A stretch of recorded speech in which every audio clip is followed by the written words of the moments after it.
Hey everyone, this is Randall, and welcome back to the Imperial Minis channel and to our continuing coverage of the fantasy skirmish game Moonstone by Goblin King Games.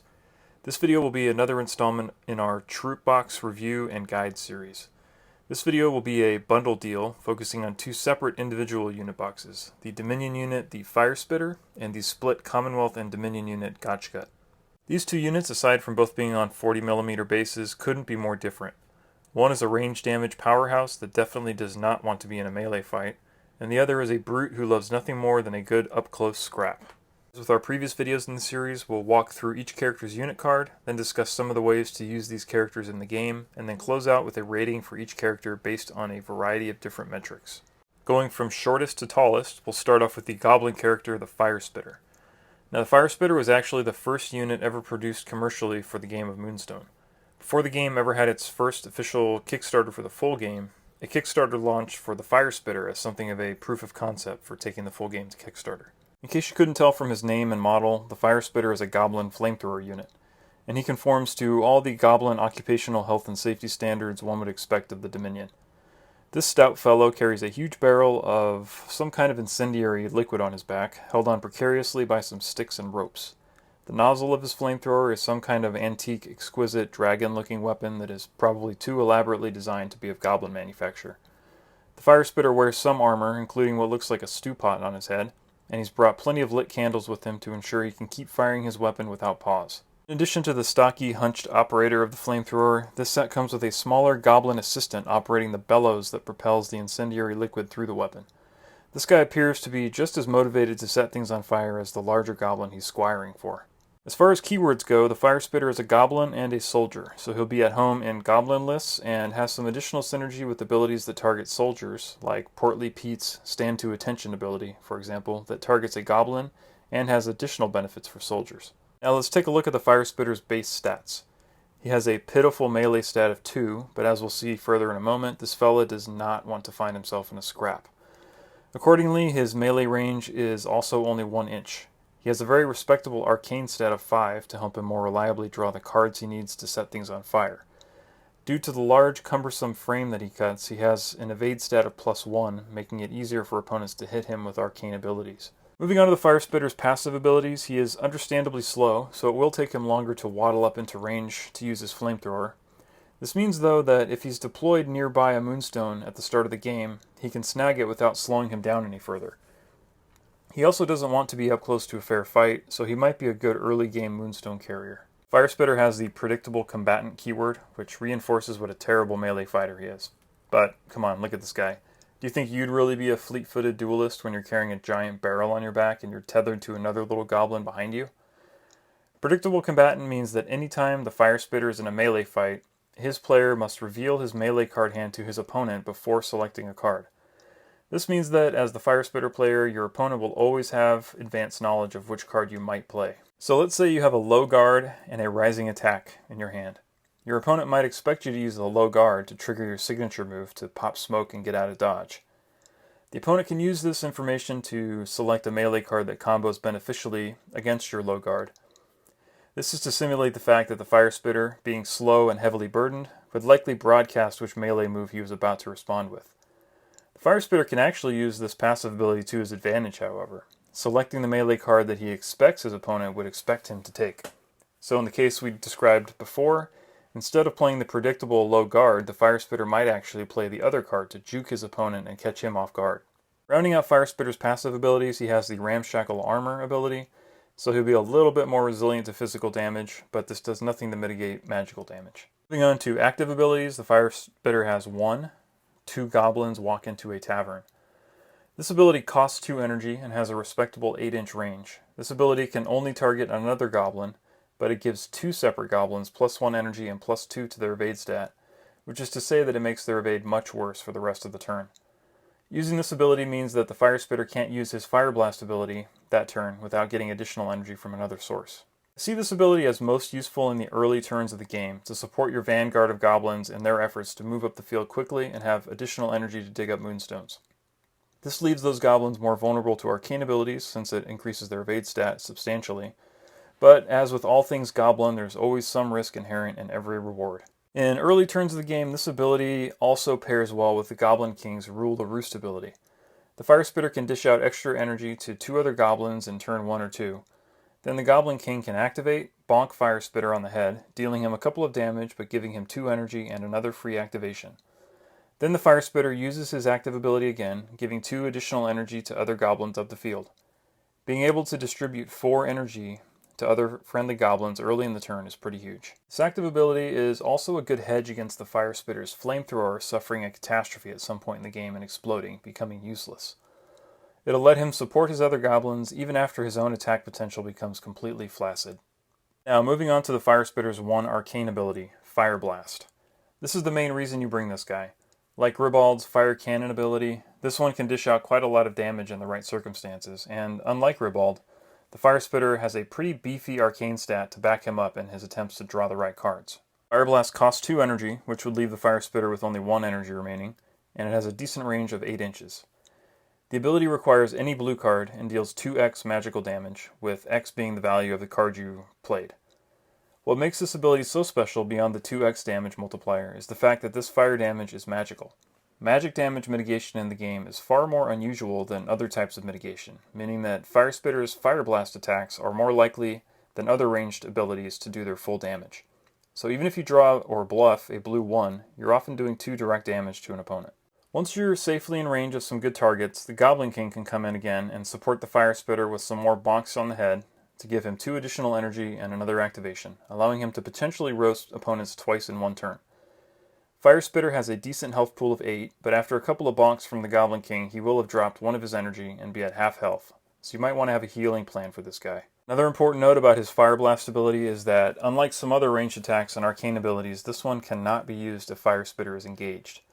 So this is yet more evidence that this dude does not want to be engaged in a melee fight. His utility goes down significantly, so be aware of fast-moving enemies and enemy abilities that might move or entice this guy up the field. Wrapping up the Firespitter, let's have a quick look at his signature move, Panic and Flee, which is triggered from a low guard card. Panic and Flee deals no damage, but allows you to move 3 inches directly away from the opponent at the cost of discarding all of your remaining energy. This is obviously a move you'll want to use defensively, ideally after you've already expended your energy. If your opponent doesn't continue to pursue you after this move, you'll likely be outside of their melee range, and you could then potentially be bonked by the Goblin King on the next turn, get 2 energy back, and roast whoever just attacked you. Firespitter is at home in Goblin lists, and as I've outlined several times already, works very well with the Goblin King nearby to motivate him to further acts of incendiary greatness. Shabaroon, the insane and insanely powerful Goblin Wizard, pairs well with Firespitter to potentially give him extra energy through his Goblin Mischief ability. You could even use the Goblin Airship's Sticky Tongue ability to move an enemy closer to Firespitter, but not too close, to roast them with this Fire Blast attack. Another pairing is bringing along Gwendolyn, the fairy, and using her Scry ability to fish for a blue 3 from the arcane deck to keep aside for a massive 6 damage Fire Blast. As discussed in our review of the Masquerade box, the Duchess and Creep are great to have around to pass even more energy to the Firespitter. Creep can also use his Victimize ability on Firespitter's intended target to soften them up and allow Firespitter to draw additional arcane cards to pull off more damaging Fire Blast attacks. I once played a game and had an opponent very unfortunately call my bluff multiple times in one play with the Duchess's Succubus ability, which allowed me to chain multiple successful Succubus abilities together and pass an extra 5 or 6 energy to the Firespitter. Now let's look at how I've subjectively rated the Firespitter according to an arbitrary set of metrics. So here's the verdict. So damage dealing, I'm giving him a 3 out of 5. You might be surprised since he is primarily a damage dealer, but his damage is dependent upon drawing the right card, and he is also a terrible melee combatant, so he has nothing really to fall back on in melee. You know, unlike Ribald, they give Ribald a better score for damage dealing, but Ribald can actually throw down in melee when he needs to.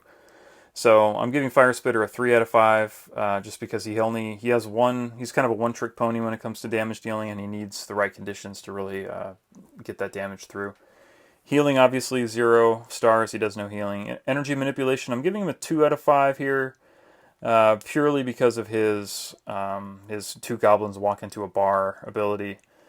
It's not fantastic, but under the right circumstances, it can be pretty great. Out of action movement, also 0 out of 5. Nothing to report there. Utility abilities, I'm giving him a 1 out of 5. This was kind of a toss-up between a 0 out of 5 and a 1 out of 5 just because his slow and predictable combatant abilities are just horrible for him. But I'm giving him a 1 just because he has the ramshackle armor and that 2 goblins walk into a bar could potentially provide some utility.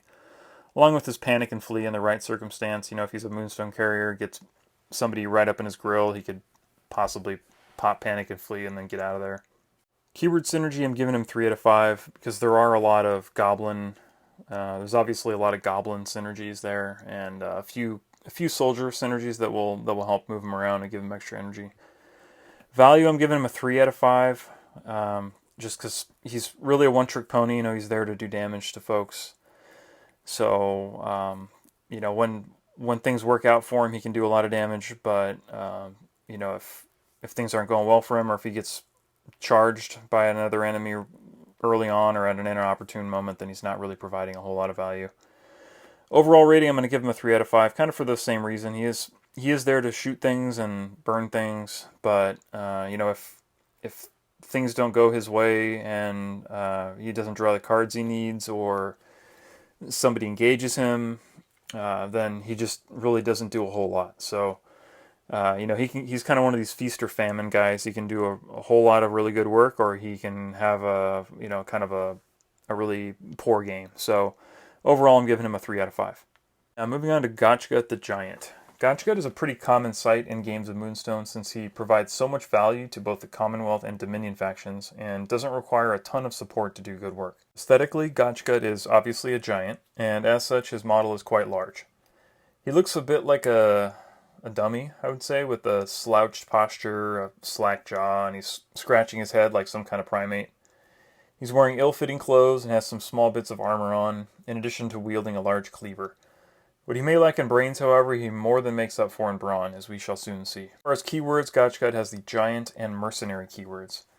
It seems that the giant keyword will have some benefit if he's in a Dominion list, and the mercenary keyword will have some small amount of synergy in a Commonwealth list, but we'll discuss those synergies later when proposing character and troop pairings for Gotchgut. Let's take a look at Gotchgut's base stats. For being a melee brute, Gotchgut has a pretty underwhelming melee stat of 3.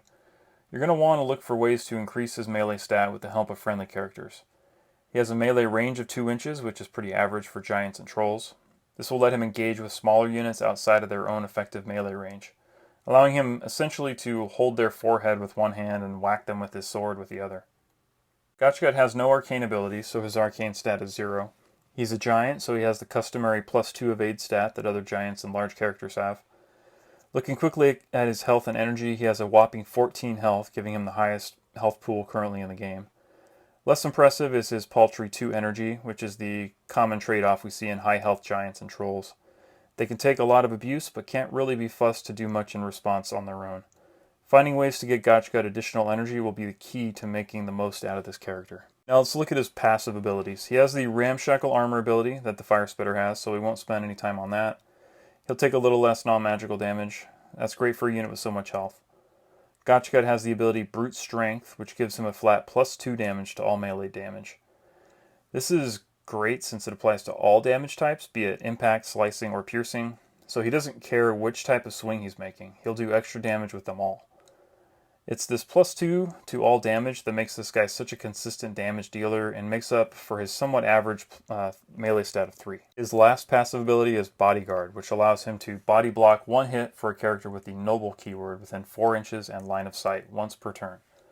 This is one of the reasons I bring Gotchgut behind his obvious ability to deal and take lots of damage. There are a good number of nobles available to the Commonwealth and Dominion factions, and most of these nobles don't really like to be punched in the face, so keeping Gotchgut around helps keep those high-value characters healthy. Note, this Bodyguard ability not only absorbs melee damage, but also damage generated from arcane abilities. Before moving on to Gotchgut's 1 active ability, I'd like to mention 1 passive ability that he does not have.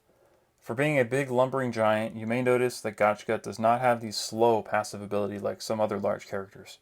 So Gotchgut can jog a full 4 inches, and with a 40mm base and a 2-inch melee range, he can cover ground deceptively quickly and push up into engagements with enemies who might have thought they were safely outside of Gotchgut's reach. Gotchgut's 1 active ability, which costs 1 energy, is Ooga Booga. It has a 4-inch range and allows Gotchgut to move one enemy goblin 2 inches directly away.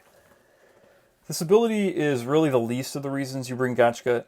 If it could also target friendly goblins, maybe you'd take him in goblin lists more to push your goblins up the field, but unless Gotchgut is trying to scare a goblin away so that he can harvest a Moonstone before it can, I'm not sure why he would be trying to move goblins away from him. I think this ability probably had more relevance earlier in the game's life and development when there were fewer factions and sub-factions, so the chance of encountering goblins on the other side of the table was much greater. In any case, it's still a fun ability that maybe will be relevant, but you're still 100% bringing Gotchgut for his passive abilities, his damage output, and his health pool. So let's wrap up the abilities discussion with Gotchgut's signature move, Kick to the Guts. This signature move may not look like the knockout blow you'd expect from a character like Gotchgut, but looks can be deceiving. Taking a look at the damage, it's nothing to write home about. In fact, the damage from this signature move is less than if you had played a normal rising attack. The end step effect is also conditioned upon you dealing at least 1 damage to your opponent. Before you start worrying about doing 0 damage to the opponent though, remember that Gotchgut always deals +2 damage. So unless your opponent plays a thrust or a low guard, chances are you're going to stick at least 1 wound to them. Now if your opponent did suffer a wound, this ability burns 1 energy off of them and knocks them back 1 inch directly away from Gotchgut. So what's the big deal with this end step effect? Well, first of all, burning your opponent's energy is a big deal. The signature is not as useful if your target has already activated and used their energy. It becomes most useful in a couple of situations though. First, if an enemy model has not yet activated, you can run right up into them and hopefully play this signature on them at least once, and perhaps more if you can attack more than once. If you do, you're burning their energy and removing your opponent's ability to perform the abilities that they're relying on during their activation. If you get very lucky and manage to draw multiple rising attacks, you can crit the move and get multiple benefits of the end step effect, stripping 2 or 3 energy from the enemy model and punting them away. Because Gotchgut is often in the thick of things at the center of the battle, fighting for the most competitive Moonstones, he might just strip enough energy away from an enemy model to prevent them from being able to harvest a Moonstone that turn.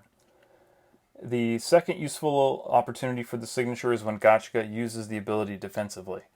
If someone is attacking him, he can burn their energy, making them unable to perform multiple attacks on him, and potentially kicking them back out of their own melee range, causing them to have to use extra energy to step back into melee, or to abandon the pursuit altogether.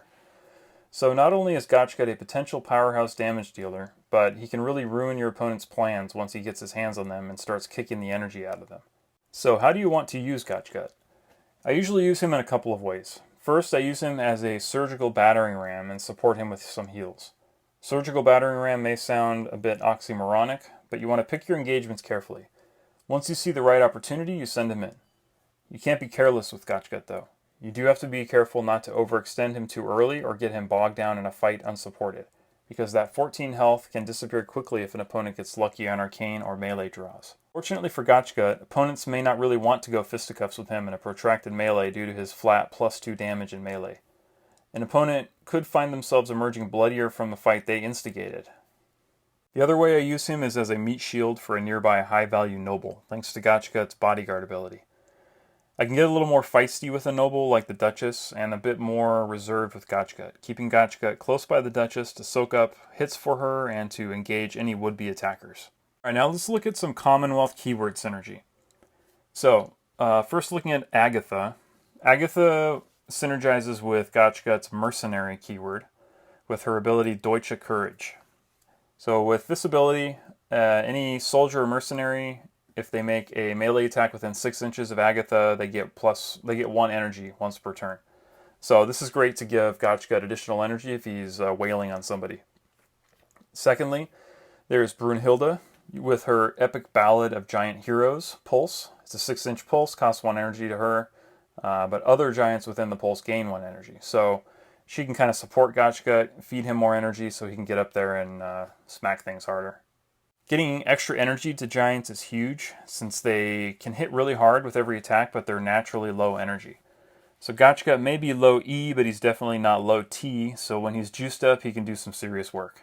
Now looking at Dominion keyword synergy, Vicious Sid here, he has some synergy with giants. So he has the Lard Lover ability, which gives Vicious Sid a +2 melee stat if there's a giant within 4 inches. So Sid already has a good melee stat of 5, so if he's attacking somebody and Gotchgut's nearby, he gets the +2 to his melee stat from being the attacker, and then an additional +2 if Gotchgut is nearby him. So Vicious Sid goes from a melee stat of 5, which is already good, to an insane melee stat of 9.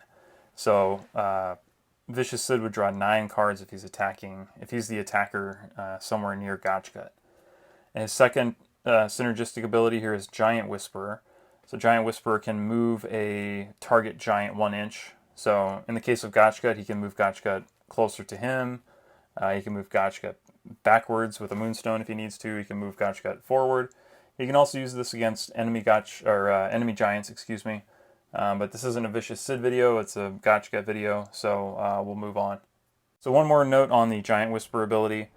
With Vicious Sid's Vicious ability, he gains +1 energy whenever he deals 1 or more wounds to an enemy. So he could potentially swing into enemies, get more energy, and then use that additional energy to use Giant Whisper multiple times. So, he could kind of juice himself up with some energy and then use that extra energy to move Gotchgut several times for free. Within his activation, potentially. Now, just some general troop building tips for Gotchgut. You want to find ways to boost his melee stat. It is only a 3, so you want to find some ways and some characters that can increase his melee stat, so you can fish for critical hit opportunities and push through some really big hits. You also want to look for ways to give him energy. I've shown a couple here, but you really want to give him more energy, because when giants have extra energy, they can just really wreck enemy characters, so you want to look for opportunities to do that. Now let's wrap up this video by looking at my subjective review of Gotchgut according to the familiar set of arbitrary metrics. Alright, so here's the verdict on Gotchgut. For damage dealing, I've given him a 4 out of 5. Now I didn't give him a 5 out of 5, even though I have hyped him up as a big damage dealer, and that's primarily due to the fact that he has a melee stat of 3. So, when you get the right cards, he can do some amazing things, but, if you draw 3 cards and you draw a couple of guard cards and something that's just not very useful, then you kind of feel a little sad. So he has a really high ceiling, I'd say, on the damage you can do with him, but he has that melee stat of 3, so you really need to work on that to make the most out of it. Healing, obviously nothing there. He's a 0 out of 5, no healing abilities.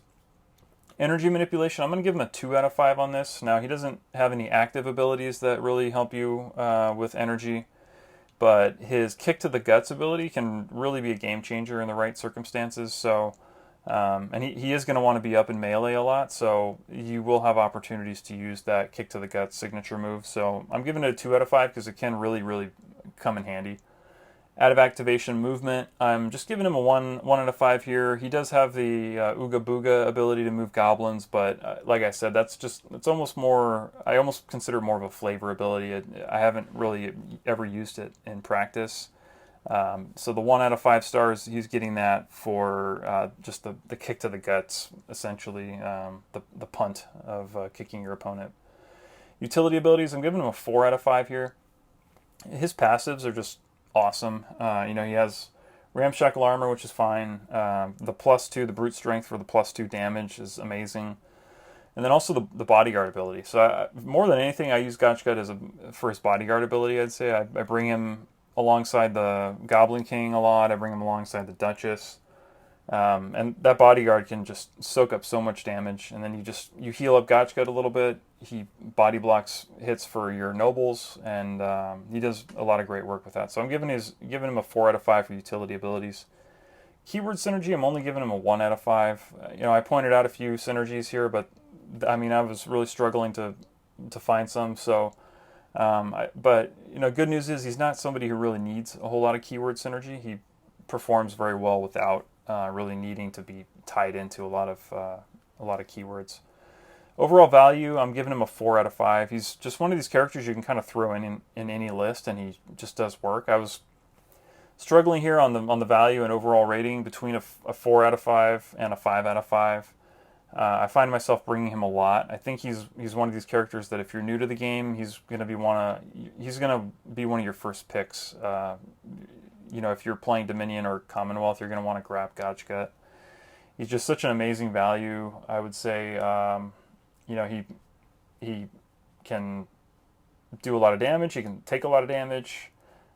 So yeah, I'm giving him a 4 out of 5, not a 5 out of 5. I want to be a little stingy with my 5s out of 5. So I'm giving him a 4 out of 5 on the value and overall rating.